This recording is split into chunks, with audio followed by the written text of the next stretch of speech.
Inspired by Ace of Clay, I'm going to be creating my very first sculpture using this one that I found in the thrift store and turning it into something completely different. Here goes. Here is my victim, this cute little koala. As soon as I saw this koala, it made me think of a cat for some reason, and I thought maybe I could turn it into a lion if I extended its rear end, made the mane around the koala ears, and then extended his snout. I decided to take some inspiration from Devin L. Kurtz over on Instagram, and if you know anything about this artist, which you should, I'll have them linked in the description, this lion's not going to be your ordinary lion.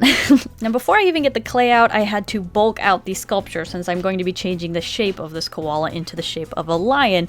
I did this by using a mix of masking tape and tinfoil. What I did was just crumple up tinfoil and slowly build up layers, bulking out the sculpture and then using the masking tape to flatten that up against the sculpture and like connect it. And what I'm really trying to do is make sure that there's no air inside the tinfoil. At least that's what I've learned from watching Ace of Clay. You don't want any air in your sculpture or it can crack and pop and when it's cooking, and that's not what I'm looking for. These aren't Rice Krispies. From what I've read, you want to bulk out any of the areas that I need to make at least 1/4 of an inch of clay thicker, so like the mane. Although that exact same source told me not to use anything glazed as an armature, so let's hope this turns out. So once I was done bulking it out, it looked kind of like this, the most extremely paranoid koala on the planet. And it was finally time to get the clay out. I'll be using this Super Sculpty as per Ace of Clay's suggestion. And let me just say, this stuff is so much softer than anything I've used in the past. Back when I was like a teenager, I used some like, I think it was Fimo polymer clay, and I tried to make like little tiny polymer clay sculptures, and I just did not like it. My fingers would hurt by the end, and it was just so hard to knead the clay, but this stuff was great. I got it on Amazon and it was quite soft, so can't complain. Oh, and I apologize if my yellow nails are a little gross. The medicine I'm on that keeps me alive makes them a little yellow, which is why I usually coat them in something pretty like nail polish. But I had a feeling I was gonna have to cut my nails to be able to do this clay sculpture, so I wasn't really worried about painting them again because I thought I was just gonna have to cut them off, which is why they look the way they do. But I discovered they weren't really that much of a problem, so I ended up painting them later on. This whole sculpture I think took almost, I don't know, because I didn't record the whole thing because there's a lot of like repetitive stuff, but I think it took somewhere between 8 and 10 hours. I guess that's a pretty big difference.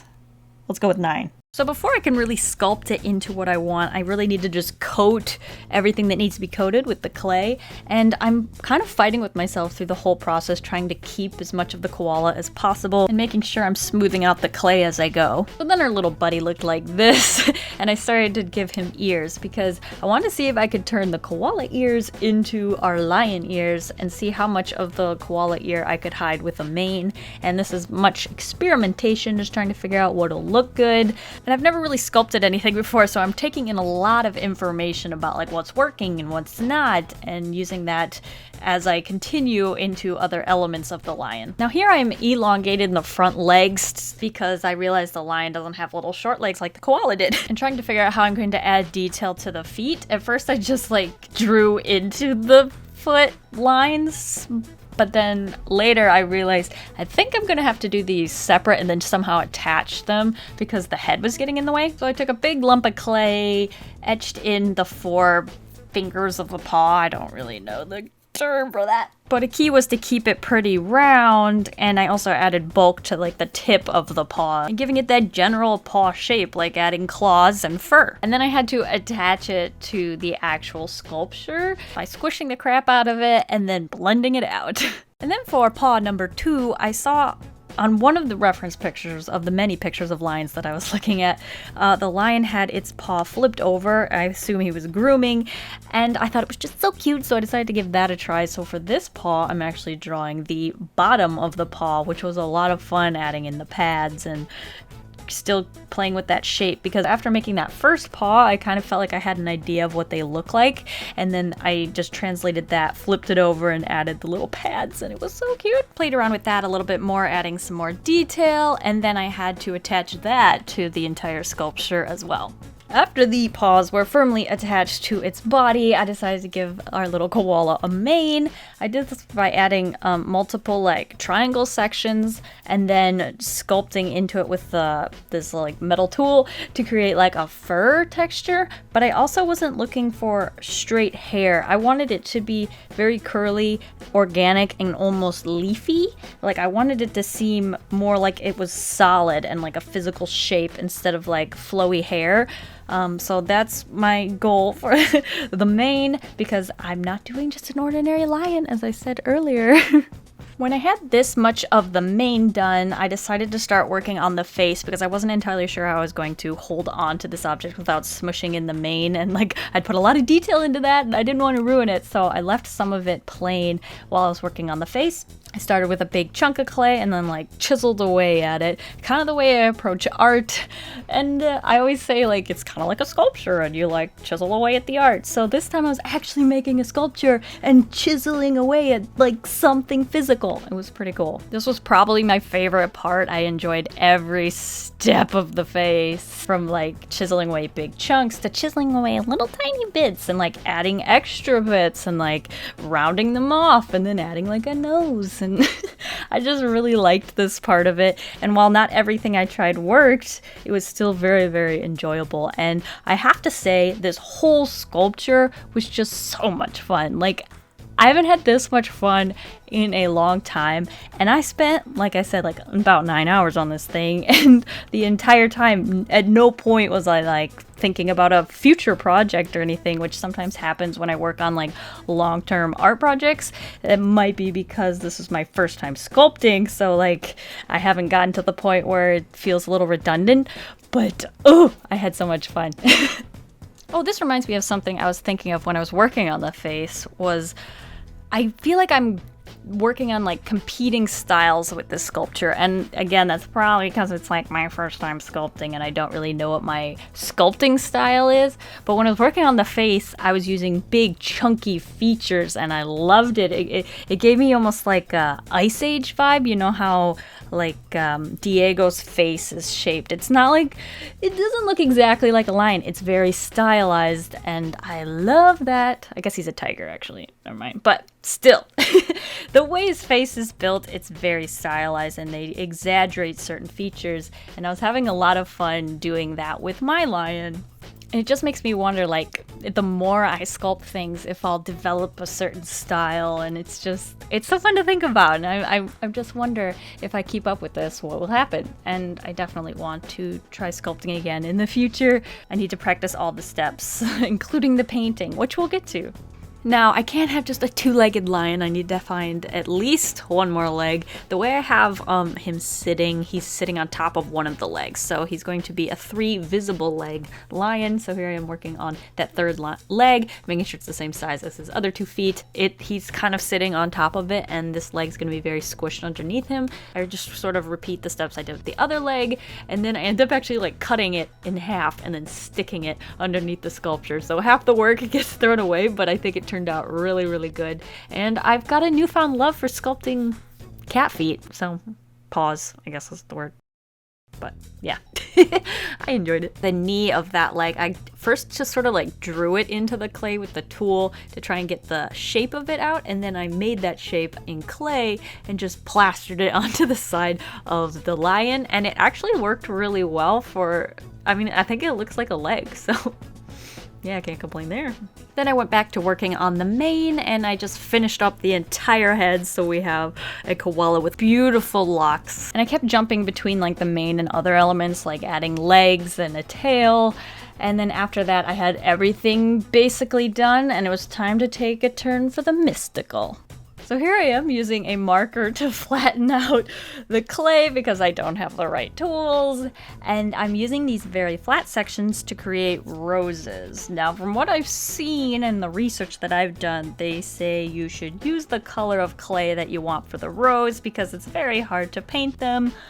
But I wasn't about to go out and buy a ton of different colors of clay, so I decided to break the rules and just make the roses anyway. So I used these and I like kind of just plastered them all over the mane because I'm picturing the mane being like a green color made of like leaves, and then the roses would be like coming from that, and the head is sort of mossy and things are growing on it, and the entire lion is kind of meant to be more of a mystical beast. So it's not your ordinary lion. Like, it's not like so dirty that stuff's growing out of its mane, but rather its mane is the growth, and that's the stuff that grows out of his head. It's just roses and leaves and a bunch of organic stuff. The most difficult part of making the roses was trying to make one small enough where I felt like it fit into the sculpture. But since I did have so many large ones, I decided to incorporate them into the sculpture anyway by like making the lion sort of hugging them.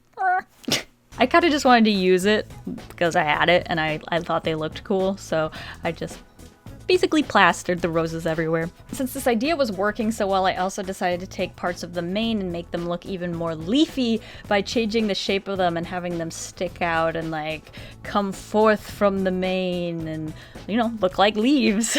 And although most of the flowers are roses, I did try to add some variety with some more like pokey looking flowers and more round bulbous flowers. And at this point the tail felt a little plain, so I also included a bunch of like roses and flowers around the end of the tail, and I think it looks cute. Kind of looks like it should be a ribbon, which I did try, but it was kind of difficult to sculpt, so I decided to go with the flowers since I had a couple left over anyway. Then I just took some mineral oil and like coated the outside of it, and this really helped remove the fingerprints as the internet suggested. And it actually, around the mane, when I was sculpting the mane, there was all these like beaded up bits of clay that were kind of like stuck in the cracks.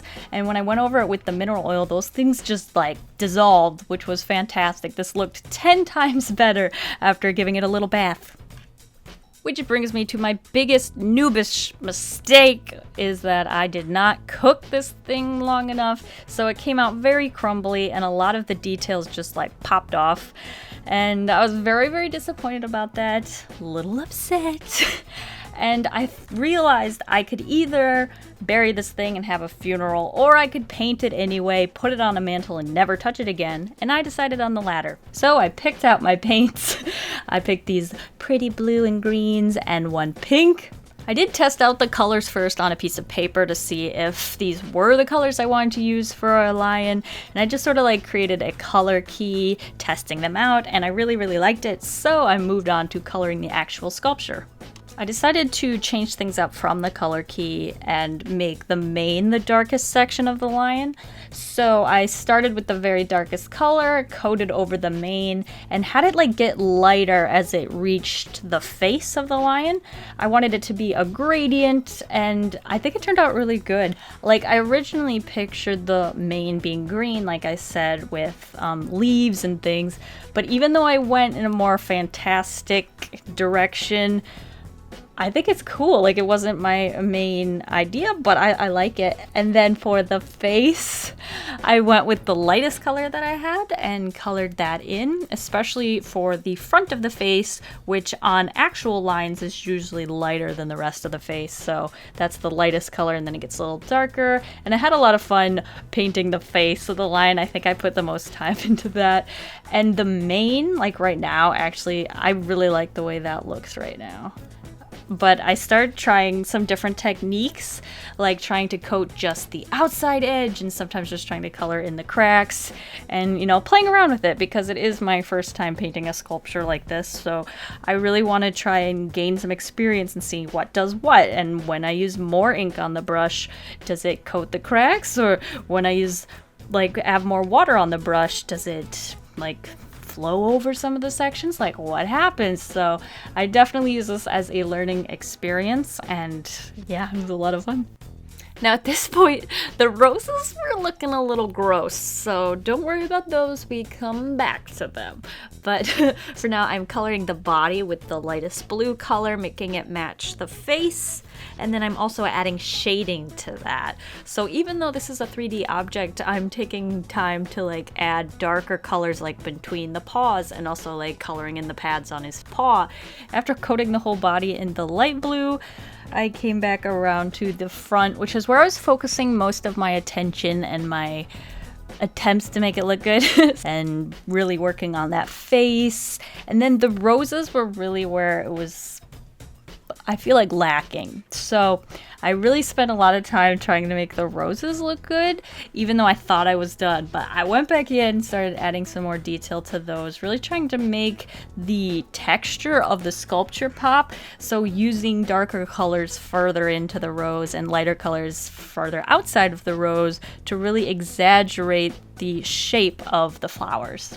And I went around and did that to every single flower on its head. So starting with that one, that blobby one with the weird slug, and then going all the way around and putting extra detail into those like big roses because they, you know, were bigger. So there was more room to put my brush and I could put a lot more time into making those look good. And I think working on that big rose right there was when I really figured out what I was really trying to do.